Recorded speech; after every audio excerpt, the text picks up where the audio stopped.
Aujourd'hui, pour l'État, toute source de revenus n'est pas acceptable. On est par exemple plus que conciliant avec le dropshipping des influx voleurs, ou encore avec les entreprises biberonnées par l'État alors qu'elles appartiennent à des milliardaires. Et on peut même voler de l'argent public et obtenir des prêts garantis par l'État ensuite. Ça, c'est le bon capitalisme. Mais dès qu'il s'agit de l'argent de la drogue et que c'est surtout des pauvres, souvent racisés, qui viennent de quartiers mis à l'écart et qui trouvent cette solution pour survivre un peu, et qui sont encore plus exploités que dans le capitalisme légal, là tout d'un coup on est sur une affaire de sécurité intérieure hautement importante et préoccupante. Et toute réflexion socio-économique sur tout ça est proscrite.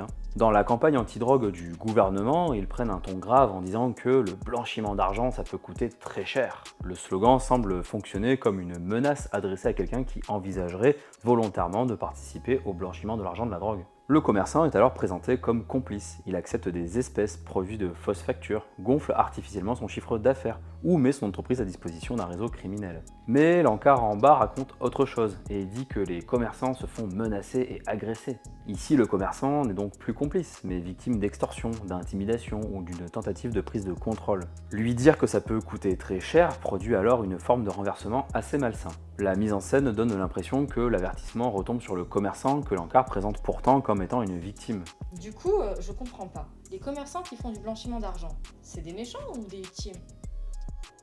Ouais, on comprend pas trop. Si le commerçant participe volontairement au blanchiment, l'histoire des menaces et des agressions n'explique pas le slogan. S'il refuse et subit des violences, il est une victime et non la personne qu'il faut mettre en garde. En vrai, il y a une certaine logique. De toute façon, dès qu'il s'agit de drogue, il faut taper sur tout le monde et le plus fort possible, sans jamais réfléchir autrement que dans le prisme de la répression et de la prohibition. La violence d'État se situe à tous les niveaux, jusque dans le discours. Voilà, on s'en fout des dommages collatéraux, tout le monde est coupable de la même manière. Sauf l'État, bien sûr, même si c'est lui qui détermine les règles du jeu. Bon, il existe évidemment des nuances. Un commerçant peut commencer volontairement, être ensuite contraint de continuer, puis subir des pressions, être endetté envers le réseau ou perdre progressivement le contrôle de son établissement. Une organisation peut également attaquer un commerce complice dans le cadre d'un conflit, d'une dette ou d'une sanction interne. Mais la fiche ne présente aucune de ces dynamiques. Elle juxtapose simplement blanchiment, commerçant menacé, commerce détruit. Et le jeu de mots aggrave l'ambiguïté. Coûter très cher peut signifier beaucoup de choses différentes. Subir une sanction pénale parce qu'on blanchit volontairement, perdre financièrement son commerce, être victime d'un incendie ou d'une agression, ou faire payer collectivement à la société les conséquences du trafic. Le slogan exploite volontairement toutes ces significations, mais sans jamais décider laquelle il veut réellement défendre. C'est une fois de plus de la très mauvaise communication.